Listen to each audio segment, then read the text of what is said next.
Alright, hi folks, and welcome back. This is a video lecture about science writing, and today we're looking at specifically the difference between conventions in scholarly and popular science writing. So different audiences, different purpose, and thus, as you might expect, different conventions.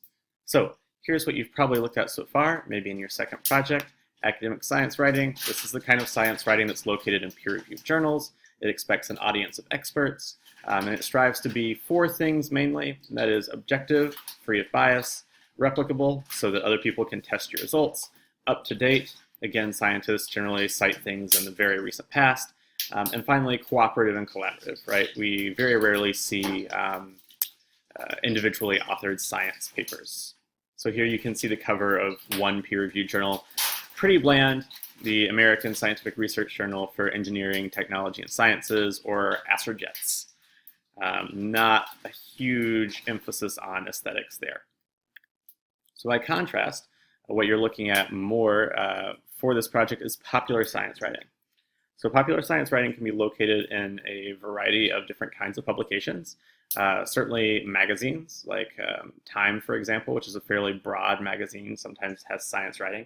More specific magazines like Scientific American or National Geographic, newspapers, from the New York Times to the Washington Post, and of course on blogs. And this is increasingly a popular way of communicating popular science information, right? So IFL Science is the one that immediately comes to mind for me, but if you're into science, you might have blogs of your own.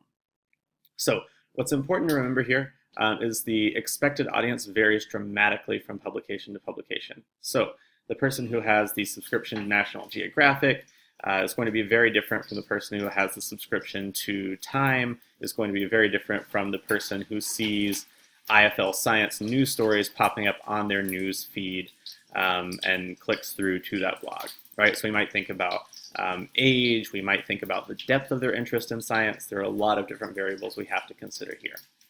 So we looked at the four big things that academic science writing really strives to be. Popular science writing, I think, has four very different objectives. It wants to be accessible to broad audiences. It wants to be entertaining. That is, it wants to capture and maintain audience interest. It can be argumentative in a way that the natural sciences aren't in academic writing. That is, we might see the bias or the beliefs of the scientist or the science writer coming through more clearly. And finally, sort of wrapping all these together, popular science writing has to be aware of context. So where is it being published? What sorts of screens is it being read on? These are all considerations that pop science writers have to think about. So when we talk about accessibility in terms of science writing, we generally mean that it is designed for a popular audience. Now, that doesn't necessarily mean that it's a general audience or that it's everyone, right? Some scientific publications cater specifically to what we might call science enthusiasts. Others, and this could include something like the New York Times, cater to audiences who want to stay abreast of current events, but maybe don't have a particular interest in science. So, considering the audience, most scientific publications are going to limit their discussion to a single idea, right? So it's a pretty big deal in a popular article of any sort to introduce a new idea and discuss it thoroughly and suggest its implications. But science writing can do that. What you're not likely to see is the integration of several different ideas in one popular science article. So unlike scholarly writing, we're staying away from jargon, that is discipline-specific words that every person might not know. We're staying away from complex equations. Again, if as a country our scientific literacy is not great, our math literacy is certainly no better.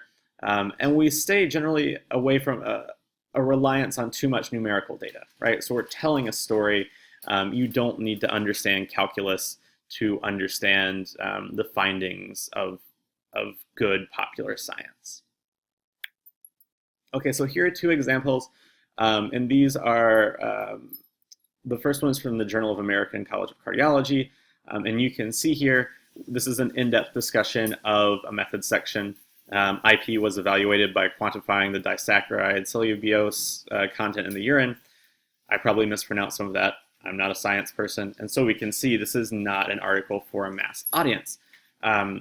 Covering a similar topic in the Scientific American, a popular magazine about science, we see for the 35% of American adults who do daily battle with obesity, the main causes of their conditions, and they go on to talk about some fairly basic things: diet, lifestyle, genes, and occasionally we go on to slightly more scientific terms, but still nothing super technical, billions on billions of gut microbes.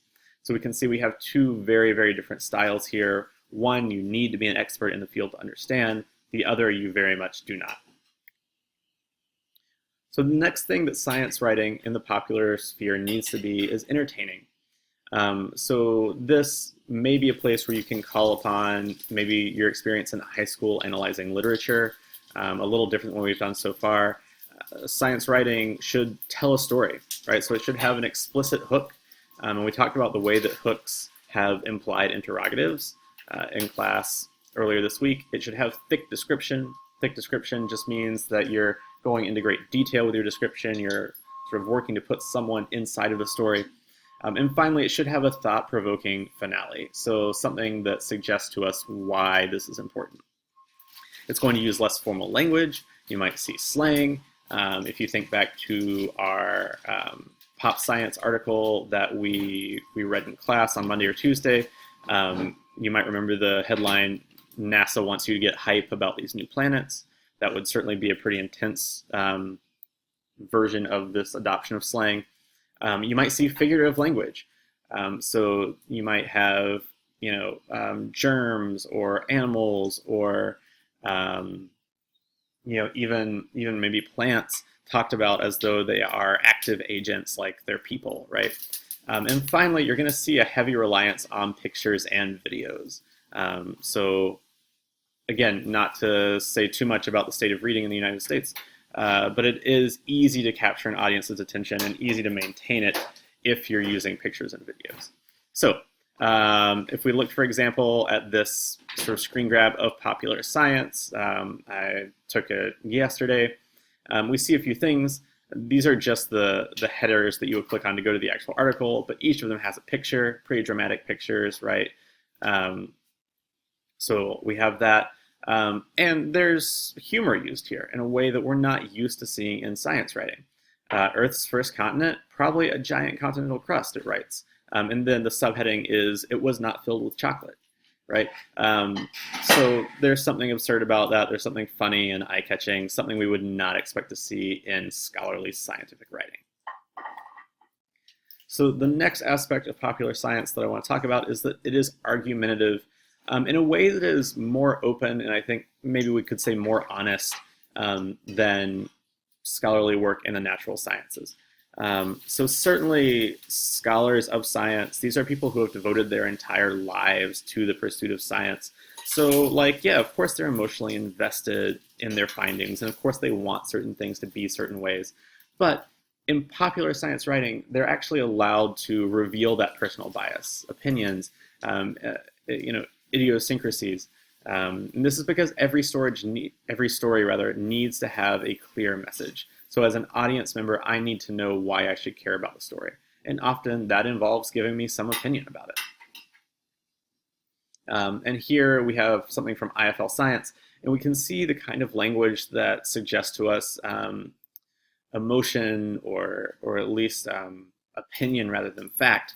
If we read along, Rosetta's mission finished last September, but astronomers are still finding incredible stuff in the images and data we've received.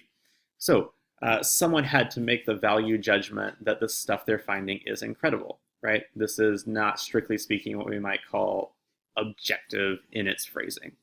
The latest discovery is an unexpected site for a comet. Again, we have to think about unexpected for whom, right? And so we're implying an author here in a way that we often don't in scholarly science writing. So that's just a few examples of the way that bias and opinion, and this isn't a disqualifying feature at all, right? We need opinions, we need sort of people's hot takes on things to show us why maybe something should matter. Okay, and finally, just to wrap it all up real quick, popular science writers have to be very, very aware of the context in which they're writing. So PopSci articles, as we've already talked about, they're shorter than scholarly articles. Most are 750 to 1,500 words. That's maybe a tenth of a scholarly article. To a certain degree, they expect not just a non-expert reader, but they expect a distracted reader. Where are you seeing this? You're seeing it on Facebook or on Twitter. Maybe you're reading it on your phone.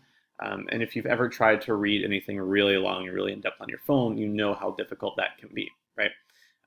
Hopefully they understand the reader's level of enthusiasm. For science-specific publications, they're going to expect that level to be fairly high. For a publication like the New York Times, for example, they might not expect you to be, really, really into the latest scientific discovery. Hopefully they match the tone and the scope of the publication. Again, thinking back to our New York Times article, we could see that of the 4 that we looked at in class, that one was, relatively calm. It seemed very kind of balanced, and they weren't making a lot of value judgments. This is sort of in line with the New York Times general aesthetic of reporting, right? They're telling you what has been discovered. They're maybe not so much telling you why it matters. IFL Science or Popular Science or Vox, by contrast, we're all really happy to tell us exactly how much we should care and why we should care about the new planets that have been discovered. So those are just a few things to think about when you're talking about writing PopSci articles. And all of these things, all of these sort of values, and that's what these are, these 4 big values, all of those are going to be reflected in the conventions of scientific writing. So just like last unit, success in this unit will hinge on your ability to pick out and deploy certain conventions to match your intended audience and your chosen publication. So that is all I have for you today. I've decided to nix today's quiz because I think your forum activity is going to be a little bit longer than usual. So take the full class time to do research and to work in the forum. And I will see you after the break.